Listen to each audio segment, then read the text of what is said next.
The Bible in the ancient writings was written as a scroll of spiritual understanding in pursuit to help hold the codes of humanity's discord and separation from their spiritual side.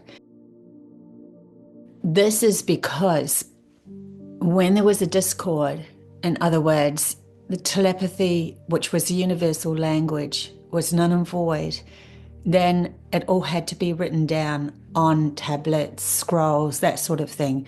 And we had the Anunnaki coming around, different beings coming around to actually teach humanity how to write. So they actually dropped off in different countries and taught different languages.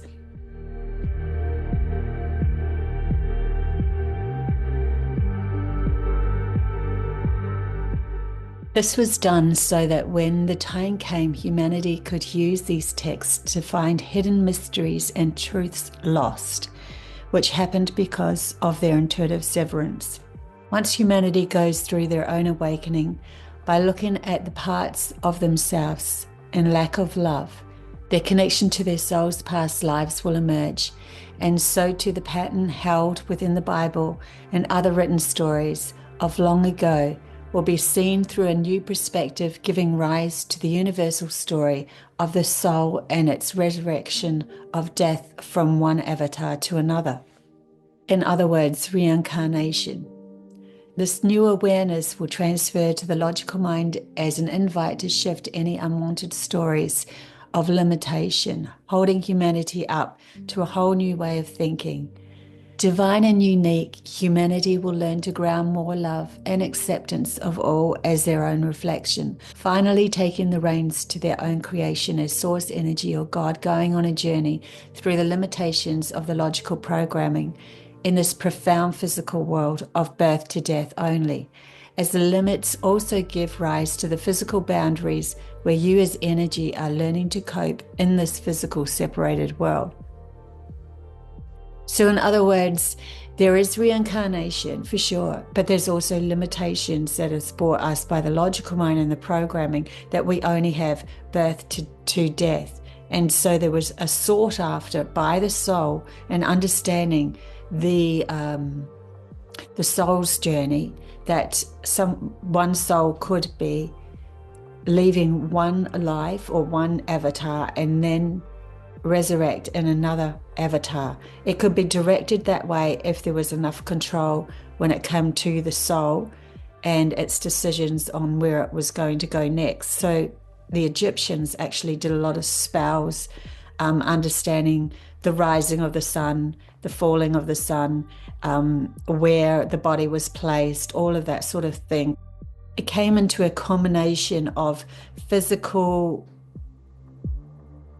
expectations that the logical mind could handle, and then every time the logical mind agreed to the soul's transferal from one body to the next, it was easier for that soul to be directed to the next body or to stay in the mummy and be able to speak as it would, as if it was alive. And so it was held within that contents of the body, even though it was dead. There was and then they could transfer it to another body once that body was ready or born or birthed.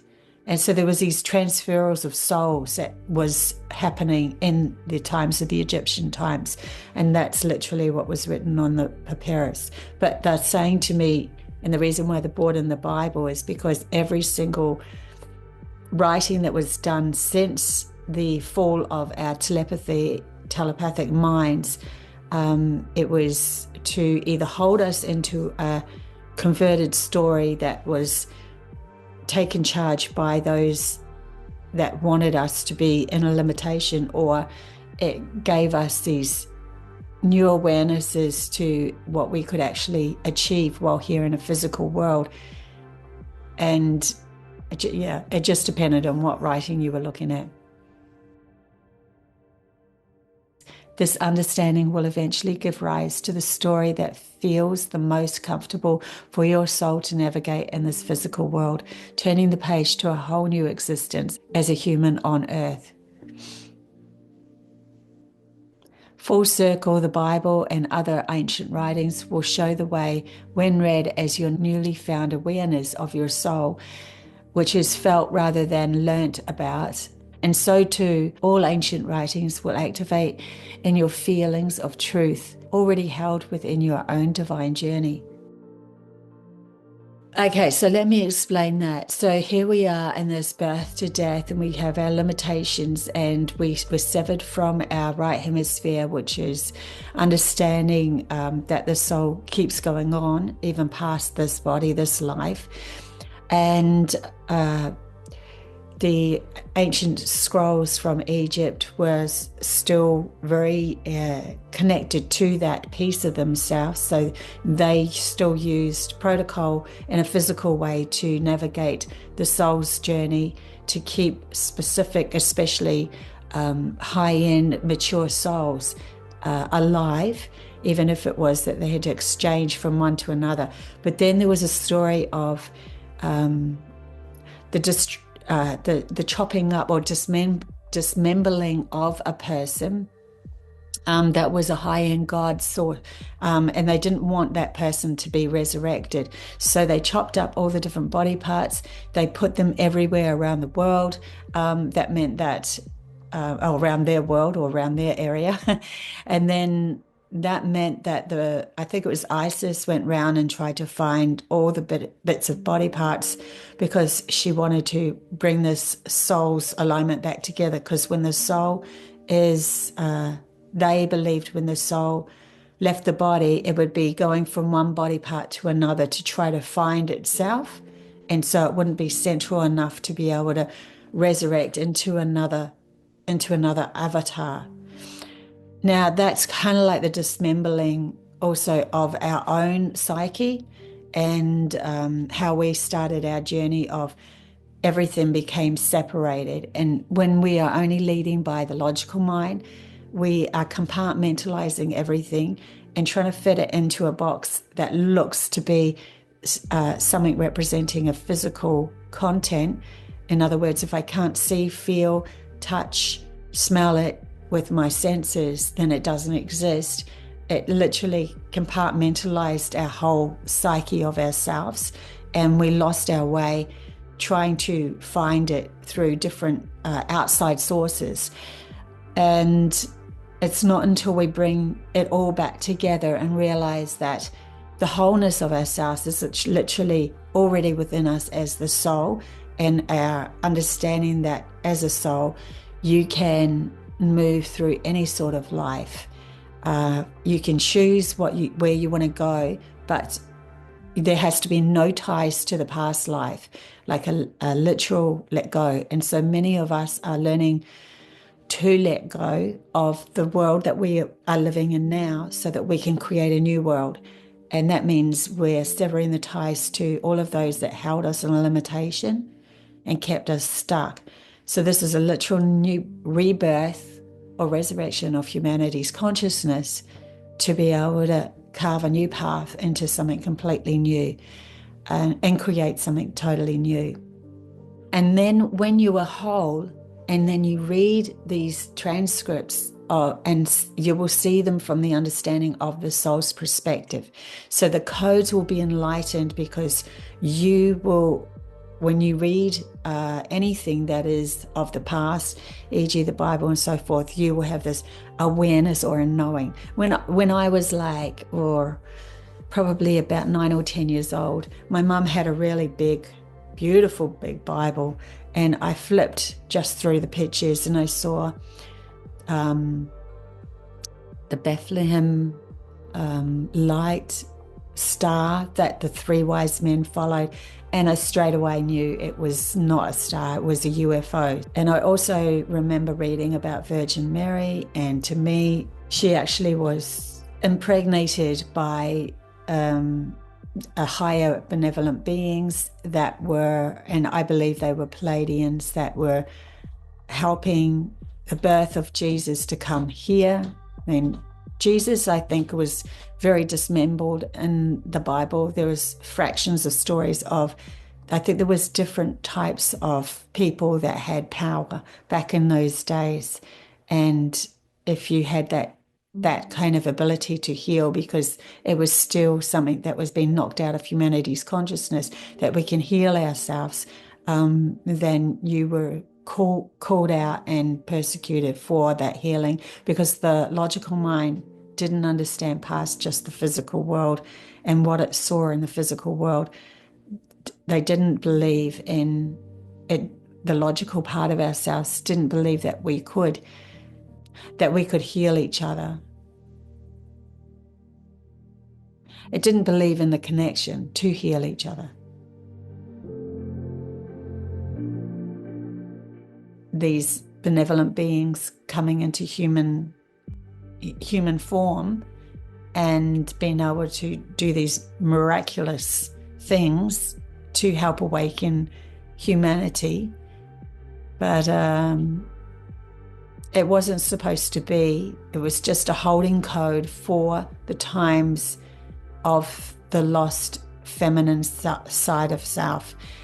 And that would be resurrected again in the now, because we've got a lot of souls that have been born here in the human form that comes straight from higher benevolence. And so we have an actual literal communication with our soul tribe. And this is where the channeling comes in. And we've all been very protected and led in a certain path to be able to go through certain lessons and understandings, so that when the time comes that you do guide others, you have absolute empathy for them. You're not coming from a position of wanting to lead and control others. You're coming from a position of empathy and wanting to see people grow into their own beautiful self. So it's a big kind of understanding that it was literally a severance from our intuitive telepathic connection to each other, that it had to be written down. But before then, in Lemuria, not a lot was written down, because it was an all-knowing in the collective through telepathy. And we knew our history. We knew where we came from. We knew the wars and that happened out in the universe. It was taught through telepathy, and there was a collective mind hive in the respect of connection through source energy or through love of self. So it was only when that was severed from ourselves that we had to write it in a physical way, and it had to be held for eons, for a long time, for those in these days to finally wake up again to themselves, having that infusion of a soul that comes from that awareness. Maybe their soul comes straight from Lemuria and was now born now. Then when they see a scroll that is teachings of Lemuria times, it will be like a light bulb going off in their understanding, or absolute, that there was more to history. And we all have a piece of this history alignment that's coming into humanity's awareness. It's been awoken. We need to know our true history to understand the value of ourselves. This is why those in charge want to stop the true history from being seen, because if we knew that we were that powerful back then we would take that power back. And if we take the power back, we don't need them anymore, because we start to carve and create a new path that's directed from the happiness of ourselves and the passions of what we want to ground into this world. Got nothing to do with them, because everything is here for us to survive. We have Earth. Earth supplies the water, the food. She is a natural reflection of humanity's body to be healthy. And we also now have this understanding of what logic can create too, and push the limits of technology and holding memory in crystals and microchips and so forth. And it's just, how far do you want to go? What do you want to choose to implement into your next creation? But there's going to be groups that all come together that feel right to experiment with certain things, and others that will think that that's not right for them, so they'll start another group over here.